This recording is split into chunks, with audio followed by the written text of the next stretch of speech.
Karen is known for its rich neighborhoods, luxury cars and malls, but Ritro is known about its farming side. Please come with me and let's learn more about pig farming in our leafy suburbs.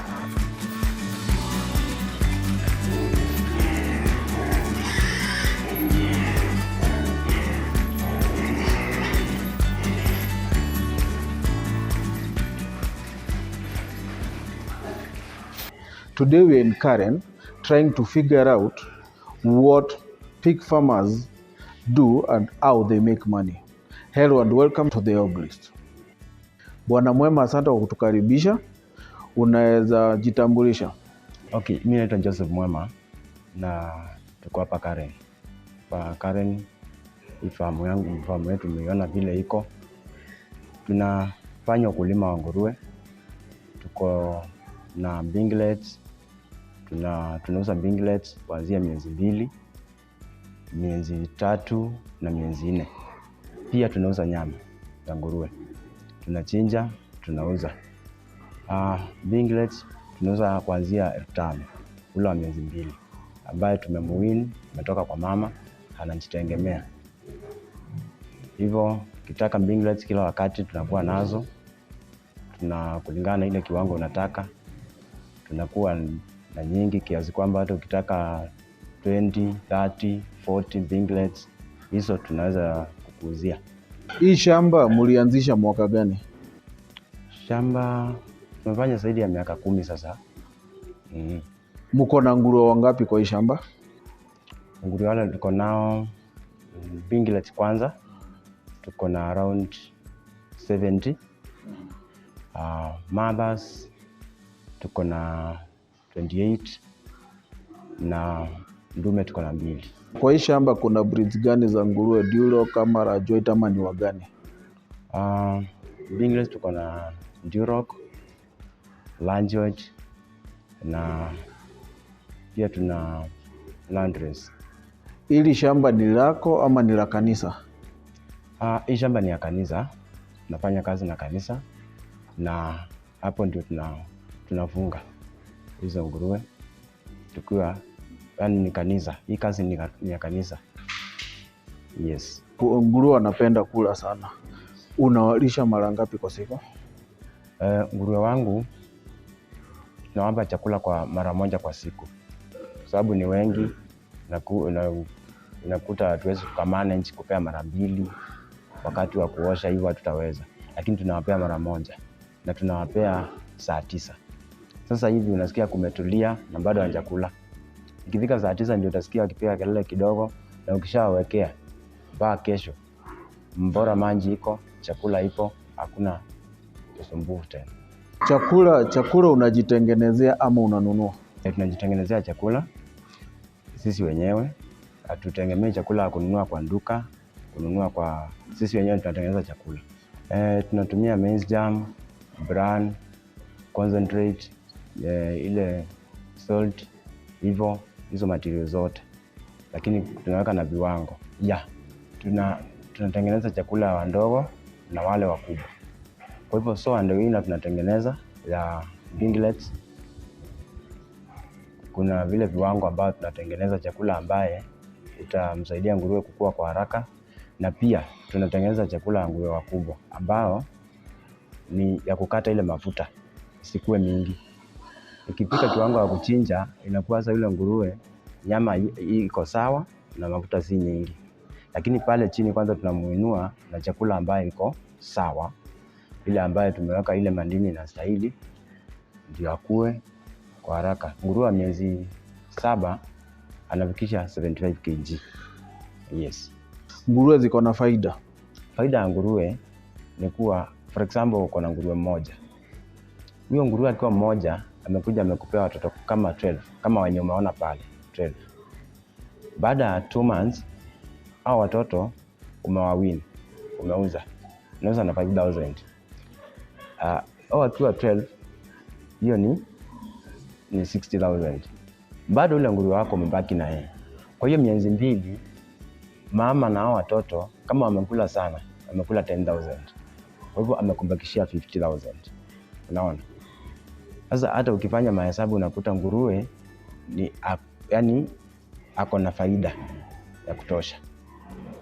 Pia ukiwaweka, ukikosa kuwauza wakiwa hivyo, wakifika kama wale wako pale umeona wa 6 months, saa hiyo wa 6 months wako na 65 to 70 kg. Ukichinja pia, ukifanya hesabu ya 65 kg na upige hesabu ya 650 per kg, huyo nguruwe amekutengenezea pesa mzuri. Yes, kwa hivyo nguruwe ako na faida. Kuna wale watu wanasema nguruwe ni wachafu, unaweza waambia nini? Hiyo naweza sema si kweli, ni msemo tu, kwa sababu nguruwe atakuwa mchafu kulingana na vile utamweka. Lakini ukiwa unamfanyia usafi kila siku, nguruwe atakuwa kwa sawa. Na pia nguruwe ni mnyama ambaye ukimfunza kitu anaweza fanya. For example, nguruwe kuna ile ukiangalia nyumba zangu, kuna rumu ya maji na kuna rumu ya chakula. Mahali tunaweka chakula, hatuweki maji hapo. Maji iko kona nyingine. Sasa wakati anaenda kunywa maji huko, anachafua huko, ndio anaenda choo huko, lakini mahali anakulia ukiangalia kuko dry na ni kusafi. Hao nguruwe unaona kila wakati wanakuwa wasafi, kwa sababu anajua kuna sehemu ile iko wet, kuna maji huko, anaenda kujisaidia huku. Pande nyingine anajua ni mahali kwa chakula na analala. Nimeona mna majirani. Majirani wako na shida ya kulisha nguruwe ama pia wao wanafurahishwa na biashara yenu? Naweza sema hakuna malalamisho yote tumepata kwa majirani wetu, kwa sababu sisi tunafanya usafi. Compound tuko nayo kubwa. Ile mbolea yetu kwanza inapita kwa biogas. Ikishatoka pale kwa biogas inakuwa ina harufu tena, inaenda kwa shamba. Ile inakuwa na shida ni ile inapita direct. Lakini ikishapita kwa biogas, ikitoka pale inakuwa haina harufu na imeenda kwa shamba. Na pia tunafanya usafi wa kutosha. Hatujapata majirani yote, na hata majirani pia tunawahusia nyama.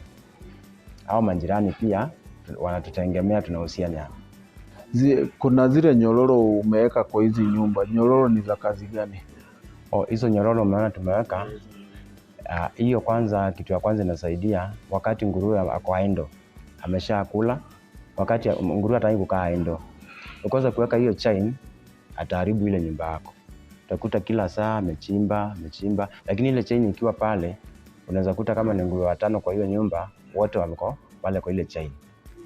Wanacheza naye, wakitoka hapo anaenda nakula. Kitoka hapo anaenda kwa maji, narudi pale. Lakini kama hiyo chain haiko, wakati amekula, wakati ametoka kwa maji, ataenda kwanza kuharibu ile nyumba. Pengine kama umejenga na mbao, utakuta amekula hizo mbao zote. Kama ni hii mawe, utakuta amechimba. Sasa utakuwa ukifanya repair kwa kila wakati.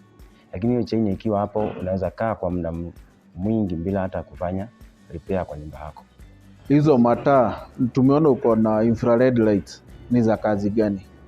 Hizo taa ni za joto, na tunawekea watoto wakiwa wandogo kutoka siku 1 hadi wiki 3, 21 days, kwa sababu ya ile baridi.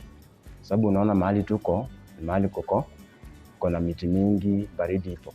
Sasa tukiweka ile taa, huyo mtoto anakuwa vizuri. Na pia mama anaweza jifungua hata usiku kama hakuna mtu ako karibu.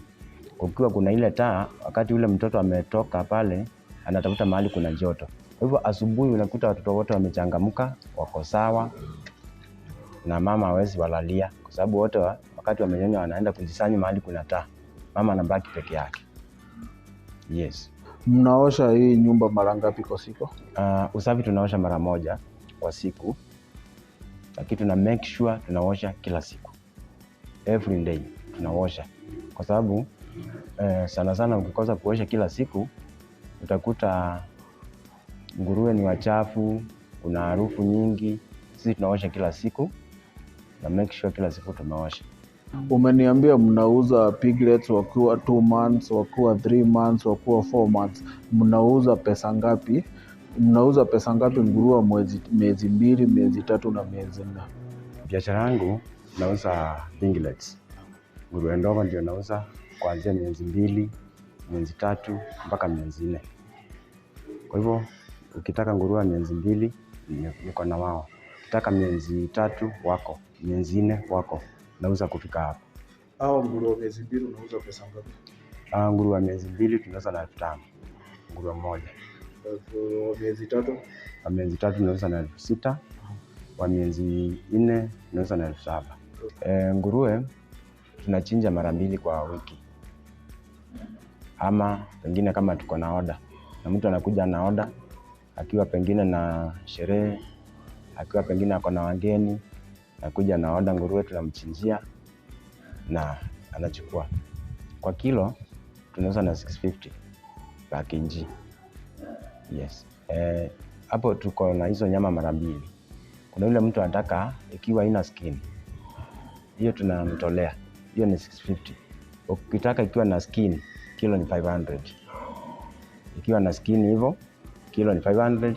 Ikiwa tumetoa skin, kilo ni 650. Tuko na kichinjio hapa ndani. Kichinjio tunaye hapa, kwa hivyo tunachinjia hapa. Tuko na daktari wetu yule ambaye anatuangalilia wanyama wetu. Kwa hivyo kila wakati tukimuhitaji ama tukiona dalili yoyote, anakuwa na sisi hapa. Huyo tunaye ambaye anaangalia nguruwe zetu, anaangalia na hata kama kuna magonjwa anatuambia kuna outbreak ya magonjwa fulani, msichinje, msifanye. Kwa hivyo anatuelekeza, ambaye daktari tuko na yeye. Unaweza patia mkulima mwenye anafuga nguruwe mara ya kwanza advice gani, na ule mkulima amekuwa akifuga nguruwe lakini wakati wa sasa anataka kumalizana na ufugaji wa nguruwe? Nguruwe si ngumu kuanzisha kufunga nguruwe na ni rahisi. Na unaweza anza na kiwango yote kulingana na nguvu yako. Unaweza anza hata na 1, unaweza anza na 2, ukienda kulingana na uwezo wako na kulingana na space ya nyumba uko nayo. Mkulima mdogo mwenye ama amefika mahali akaona challenges imekuwa nyingi, chakula imeenda juu, ile kitu naweza kumshauri ni asiache ufungaji wa nguruwe. Ile kitu iko kama chakula iko juu, jitengenezee chakula nzuri ambao unajua nguruwe wako baada ya miezi 3 ni nguruwe ambaye anaweza kurudisha pesa yako. Unaweza mpeleka kwa unaweza kumuuza kuanzia miezi 3, kuanzia miezi 2 kwanza, miezi 3 kuendelea. Hiyo nguruwe ukimlisha vizuri atakuwa anaweza kurudisha pesa yako ya chakula. Yes. Watu wengi wale tunawauzia, wengi wanaona pamoja na hizo vitu. For example, unaweza kuwa unataka nyama kwetu na pia unataka kichwa. Pengine uko na wanyama wako kama kuna mbwa zako, si ndio? Na pia haina shida yoyote. Pia watu wanakula chakula kichwa ya nguruwe. Kichwa ya nguruwe inatengenezwa vizuri, inakuwa nyama na watu wanakula. Maini sawa, kila kitu. Na mimi hapa nauzia kila mtu. Hata wa China wanakuja hapa na wachinjie ikiwa hivyo wanapeba. Yes. Kwa hivyo sijaona kitu ambayo itakuwa ni waste kwa nguruwe, sijaona. Manufaa ya biogas ni gani? Biogas inatusaidia sana. Kwa sababu kitu ya kwanza, ukiwa na biogas itakusaidia kwa kupika na kufanya kila kitu. Na biogas haitaki mambo mingi. Ukishaitengeneza ile, kama uko na mbolea ya nguruwe na ng'ombe, ukichanganya pale inafanya. Unaona? Inakuwa sawa. Na pia inakusaidia, itakuwa bado hakuna kitu iko na waste kwa nguruwe. Umetoa hiyo uchafu imeenda kwa biogas, imekutengenezea gas. Wale imekata cost ya gas kwako. Umuhimu wa mbolea ya nguruwe tunaweza sema iko na mambo mawili. Kwanza, kama uko na shamba kama kwetu hapa, unatumia kwa shamba, pia inakupea gas. Unapita kwa biogas. Kwa hivyo sijaona ikiwa ati ni kitu utaweka wapi, utafanya nini. Kama una shamba pia iko sawa, utalima nayo na pia biogas. Tumeona umepanda mboga nje. Hizo mboga unawalisha nguruwe wako ama ni za jamii mzima kula? Sana sana nguruwe wangu wanatumia unga. Hiyo chakula inatengeneza. Sukuma hizo tunatumia kwa sababu hapa kutoka kwa community wanatumia. Kwa hivyo sukuma ni zetu. za kukula sisi. Si ati ni za nguruwe ama nini. Sukuma ni zetu by the way. Hizo mboga umeona tumepanda mboga nyingi, tuna sukuma, tuna managu, tuna saget, tuko na terere, kila mboga tunaye. Na hiyo tunalima ni ya kwetu, tunatumia sisi. Bwana Mwema, uko na familia. Nguruwe amekusaidia vipi wewe na familia?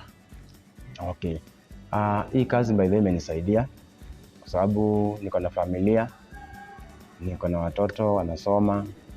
Kwa hivyo imenisaidia ku feed my family, imenisaidia kusomesha watoto, imenisaidia kwa familia yangu.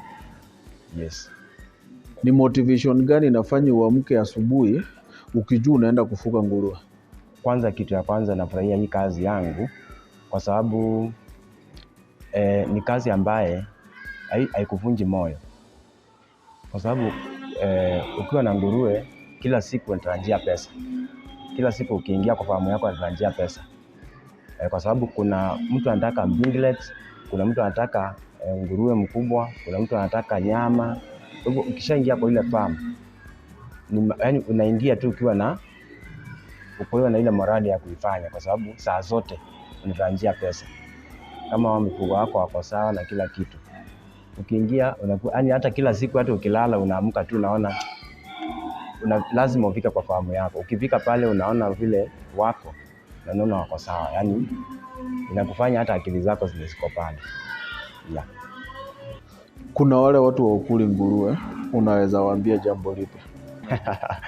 Okay, ni kweli kuna wale wanabelieve hivyo, lakini sisi tangu kitambo tumekuwa tukifunga nguruwe, tunakula nguruwe. Hii ni Catholic, sisi tuna mambo kama hiyo.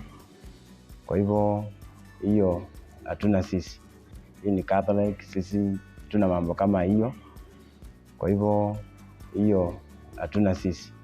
Okay, ile kitu naweza sema kwa wale watu ambao hawakuli nguruwe, pengine naweza waambia sijaona madhara yote kwa nguruwe na nguruwe iko sawa. Ya pili, yule mkulima ambaye anaona ufungaji wa nguruwe ni kama ni mzigo kwake, mimi naweza mwambia afunge nguruwe. Market iko. Hata wale wana hiyo market hatujafikia kiwango ya kuitoshelesha bado. Kwa sababu unakuta napewa order hata watoto wa siku 2. Mtu ameshakuja amelipa. Aniambia hao watoto niwekee, wakimaliza kuwin nachukua. Yaani inakuwa ni biashara ipo.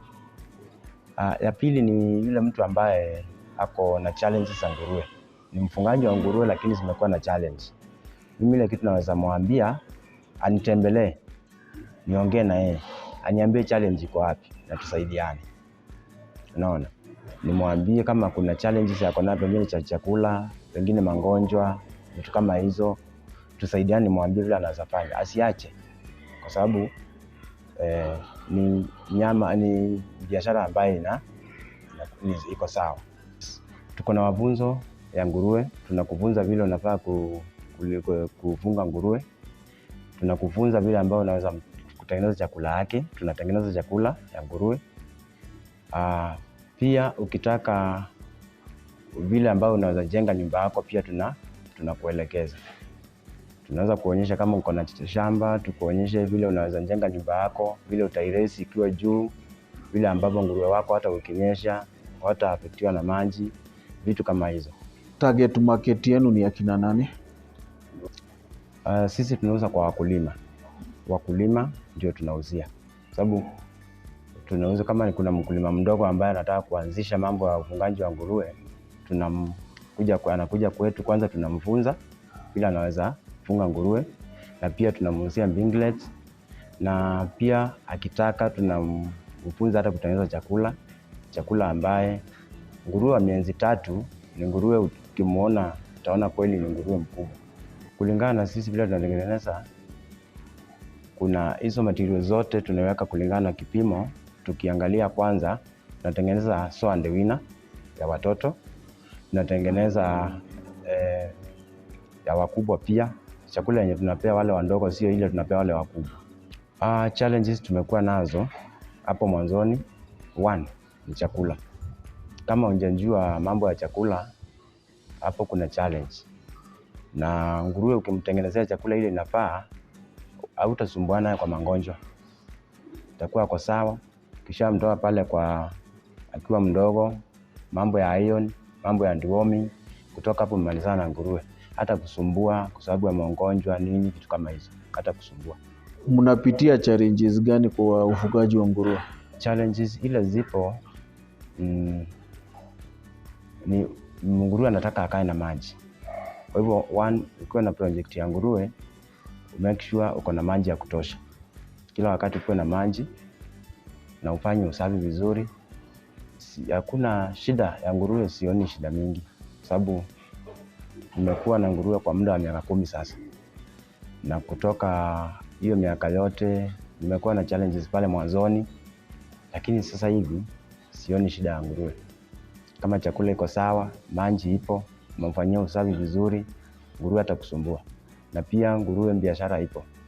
Utakuta watu wengi, kuna wale wananunua za kuchinja, kuna wale wananunua binglets, hivyo. Kwa hivyo kila wakati nguruwe atakuwa anaweza kukupea pesa kwa wakati wowote.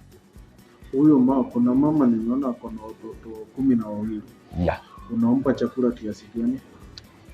Huyo mama kwanza ratio yake mwenyewe anafaa kule kilo 3, lakini pia unamhesabia na wale watoto. Kama ni watoto 12 kama hao, lazima uwafanyie hesabu hao watoto, okay, at least watoto 2 ama 3 wakule kilo 1. Kwa hivyo huyo mama utamuongezea kama kilo zingine ngapi? Kama 4. Sasa anakula kilo 6 ama 7. Kutoka hiyo saa 9 mpaka saa 9. Utakuta bado ile chakula, ukifika saa 9 ndio utakuta amemaliza ile chakula. Yeah. Na maji? Maji inakuwa hapo throughout. Maji inakuwa pale. Naweza sema kama uko na space, unaweza ukaweka nguruwe. Kwa sababu nguruwe si mnyama ambaye atakuzuia kufanya mambo yako. Nguruwe ni mnyama ambaye unaweza shughulika na yeye na uendelee na mambo zako zingine. Na pia